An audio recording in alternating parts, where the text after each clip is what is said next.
egun errezak. Eta azkeneko urte honetan sufritu duen jende asko eta asko egonda. Beraz, nik uste lehen hitzak bereientzako izan behar direla. Hainbeste sufritu dutenentzat eta sufritzen ari direnentzat, nolabait gure besarkadarik estuena. Baina COVID-ak ere baditu bere alde positiboak. Eta hezkuntzaren ikuspegi batetik eta gizarte ikuspegi batetik baita ere esan dezakegu que la COVID nos ha unido. Podemos decir, dentro de los elementos positivos, que la COVID nos ha unido eta euskaraz esan dezakegun bezala gu elkarrekin. Eta hezkuntzari etorriz, empatia azaldu beharra daukau, gu elkarrekin hezkuntza 2030 begira jartzeko. Beraz egunon, eta ezer baino lehenago eskerrik asko prentsaurreko honetara etortzegatik. Gaurkoan, dakizuenez, ikasturte honetako lehenengo hiruhilekoaren errepaso bat egiteko deitu zaituztegu.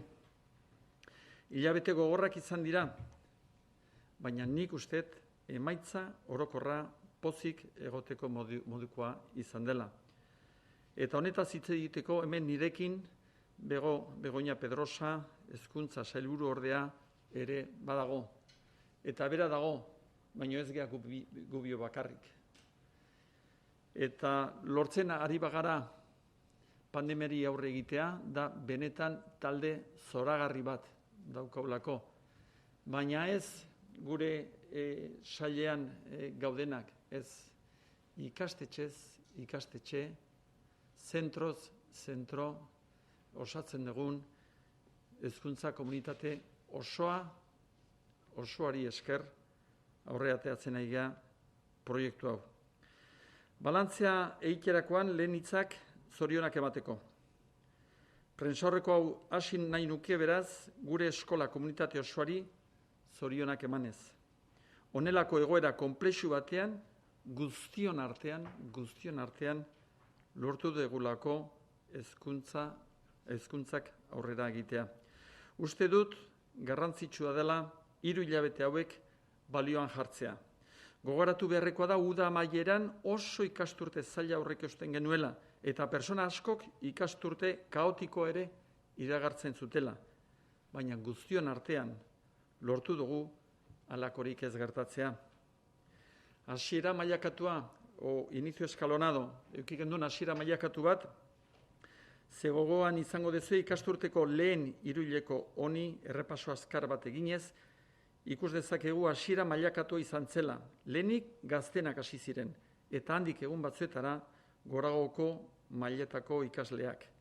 Bere garaian uste genuen horixe zela ikastetxeak erritmo hartzeko eta eskola bakoitzean aplikatutako segurtasun neurrietara egokitzeko modurik onena.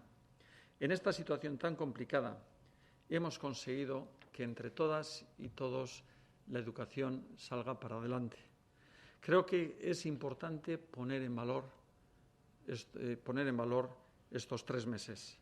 A finales de verano preveíamos un curso difícil, un curso muy complicado, que así ha sido, pero muchas personas auguraban incluso un curso caótico, pero que por suerte no ha sido así, porque gracias a todas y a todos hemos conseguido que eso no se haya producido así. Y para estar tremendamente, al menos, contentos. Una de las claves han sido los protocolos y la capacidad que han tenido y han mostrado los centros para adecuarse a las necesidades y a la realidad de los mismos. Porque cada uno de ellos ha elaborado su propio plan de contingencia. Fuera un centro grande, fuera un centro pequeño, fuera un centro que estuviese en una zona rural, fuese un centro que estuviese en el centro de una ciudad. Cada uno ha sabido adecuar los protocolos enviados desde el departamento a cada una de sus realidades. Y esa es la clave.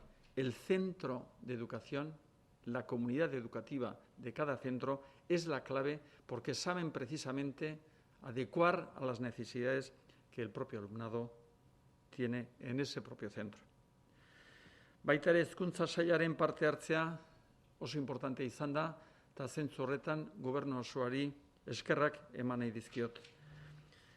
Ze lan horretan, gure hezkuntza sistemara gehitu diren profesional berriek ere izan duten izugarrizko eragina. Sare publikoan ikastetxeak 1064 irakasle gehiago jasota indartu dira, eta beste 1150 lagun jangela, sukalde eta garbiketarako. Itunpeko ikastetxek ere izan dute bereien diru laguntza, eta oso garrantzitsua izan da bereientzako ere. Sare publikoetan erabili ditugun irizpide beretsuak erabiliz itunpeko ikastetxetan. Zer esanik ez, eta beste gako importantea, osasun sailarekin izan dugun koordinazioa. Hezkuntza sailaren eta osasun sailaren artean izan dugun koordinazio lana erabakigarria izan da. Eta zentzu horretan eskerrak emane dizkiot Gotzone Sagardui Sailburuaren taldeari. Astero bildu gara gure sailetik, bereien sailarekin koordinatzeko, gure protokoloak berraztertzeko eta zentroan zentro zeuden gorabeherak aztertzeko. Ha sido importantísima la labor de coordinación que hemos tenido entre el Departamento de Educación y el Departamento de Salud. Y esta relación, esta colaboración ha sido determinante. Quiero agradecer públicamente al equipo de la consejera Gotzone Sagardui por la ayuda que nos ha prestado durante estas semanas tan complicadas, en las que se nos ha ayudado además a convertir los centros de educación en espacios seguros. Podemos decir con satisfacción que los centros educativos son espacios seguros. Según los expertos sanitarios, en los centros se han identificado infecciones, pero la gran mayoría de esos contagios se han producido fuera del recinto escolar. Las escuelas han tenido que gestionar casos de positivos, clases presenciales suspendidas, pero como decía, los números que arroja este trimestre son mejores de los inicialmente esperados. En este sentido, sí que quiero mostraros, o es interesante analizar la evolución que han tenido las clases que debido al COVID han tenido que suspenderse en algún momento. Al comienzo del curso, y ahí tenéis en esta gráfica, se produjo el pico más alto de aulas clausuradas, porque llegamos a tener 280 aulas suspendidas, que suponían el 1,59% del total de aulas. Esto fue el 25 de septiembre. Y, sin embargo, los mejores datos los estamos consiguiendo ahora. Nik uste dala baita ere gizartearen eraginan edo gizartean gertatzen danaren islada. Grafiko honetan ikus dezakegu ikasturte hasieran izan zela, hasi eta egun gutxira itxitako gela kopururik altuena. Poliki datu hori egonkortu egin zen eta 3 hilabete hauetan egonkor mantendu da. Aste honetan itxitako gela kopurua jaistea lortu dugu. Baina agian beste grafiko hau aztertzea izan daiteke interesgarrigoa. Hauxe. Jarduera presentziala eta beharra izan duten gelen portzentaiaren bilakara ikus dezakegu hemen. Euskadin, dakizuen bezala, ditugun 17.554 gelen artean, punturik altuena irailaren 25 horretan ikasgela guztien 1,1,59 iritsi zen. Portzentaje hori beherantz joan da eta aste honetan 0,15koa inguruan gaude. Beraz, ikus dezakezue ze zindan aldea.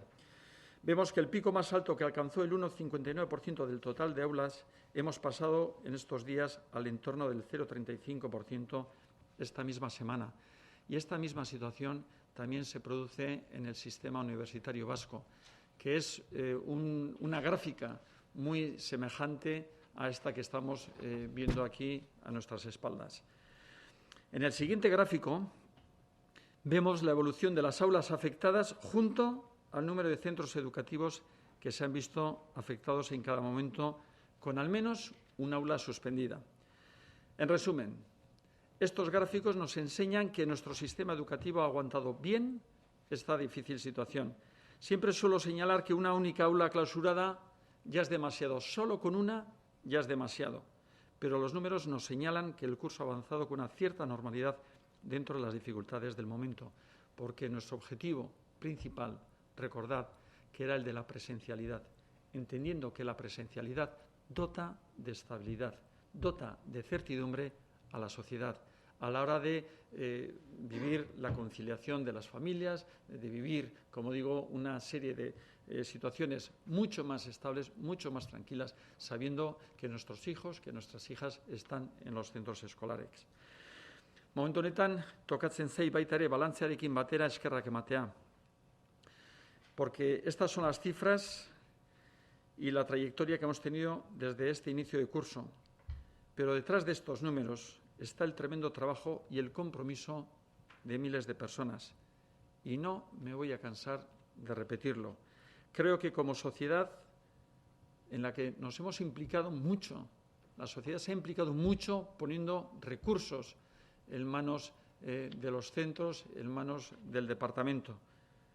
Pero como sociedad entiendo que debemos agradecer sinceramente el trabajo que están realizando miles y miles de profesores, de andereños, de maixos, y junto a ellos los equipos de dirección de los centros educativos. No solo en los colegios, sino también en el trabajo de coordinación con el Departamento de Educación. Todas las semanas un equipo de directores y directoras analiza la situación con nosotros, evalúan la situación con nosotros, proponen modificaciones al protocolo, proponen salidas ante situaciones diversas y complicadas. Benetan uste dut, gizarte moduan, zintzotasunez eskertu behar dugula milaka irakasle egiten ari diren lana, milaka maisu maestraren eginala, eta honekin batera ikastetxetako zuzendaritza taldeena. Badakit oso lan zaila dela, beti aldaketei erantzuteko gaitasuna eskatzen duena, uneko premietara egokitu beharra, gela baten itxiera moldatu beharra, edo irakasle zein ikasle baten positibora arratsaldeko azkeneko orduan edo gauean. Vosotras conocéis lo que es que nos entre una situación complicada en el trabajo en el último momento. Imaginaos en los centros escolares.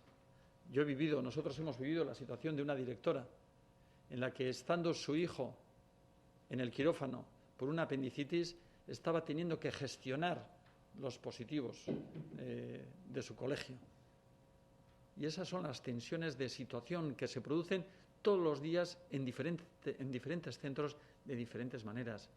Y son ellas, las directoras, los directores, junto con todo el personal docente, junto con todo el personal y toda la comunidad escolar, padres, madres, familias, hijos, el alumnado. ¿Qué decir del alumnado? ¿Cómo se ha portado el alumnado? Jóvenes de 8, de 9, de 10 años, con la mascarilla. Creo que nos toca verdaderamente agradecer. Badakit oso lan zaila dela eta aldaketei erantzuteko gaitasuna eduki behar dela. Uneko premietara egokitu beharra dagoela. Eta esan ditegun bezala momentu zailetan ere. Eta osasunarekin batera hezkuntza dugu gizartearen oinarritako bat. Es uno de los ejes. Salud y educación. Eta oinarri hori neurri handi batean gure irakasleen konpromisoari esker mantentzen da. Eta behar den aldi guztietan errepikatuko dut. Eskerrik asko, bihotzez. Eskerrik asko, baita ere ikuskaritza zerbitzu hori ere. Gaur ikuskari guztiak Gasteizen zuten bilduta, eta bai bego eta bai biok, jungea bereek agurtzea eta beraiei eskertzea urte osoan zehar egin duten lana. Bereiek direlako kolektibo bakarrenetako bat ikastetxe ibiltzen direnak. Animatuz, aholkatuz, errealidade zautuz, guri isladatuz. Inoiz baino beharrezkoa izan da ikastetxekin harremana estua aritzea, erabakien jarripena egitea edo zuzendaritzekin lankidetzan aritzea. Ikuskaritza zerbitzua ere lan garrantzitsua ari da egiten. También quiero destacar al resto de los profesionales del ámbito educativo, conserjes, limpiadores, limpiadoras, personal administrativo, personal de cocinas y comedores y, como he dicho, a las familias. Porque nuestro esfuerzo diario va dirigido al alumnado, pero también a sus familias para que se sientan bien atendidas y tranquilas. Todo este esfuerzo merece un reconocimiento. Y nuestro objetivo es seguir así, que el curso continúe adelante tras el descanso navideño y que la educación sufra lo menos posible con la pandemia. Estoy seguro de que en las escuelas van a continuar aplicando las medidas de seguridad necesarias, pero mientras tanto nos toca a cada uno de nosotros y nosotras.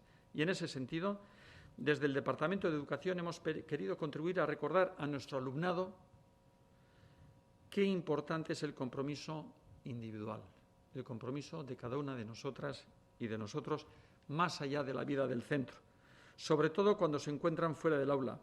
En los últimos días es posible que lo hayáis recibido, que vais a ver en algún grupo de WhatsApp o en alguna página web. Os doy paso a los dos vídeos, donde aquí está la clave. Zuk paso egin ezkero berak eraso, que si pasas, te pasa. Tono informalagoa erabilita gogorazi nahi izan dugu, ideia hori uste dut gure gazteak arduratsuak direla, baina ezin dute arreta jaitsi.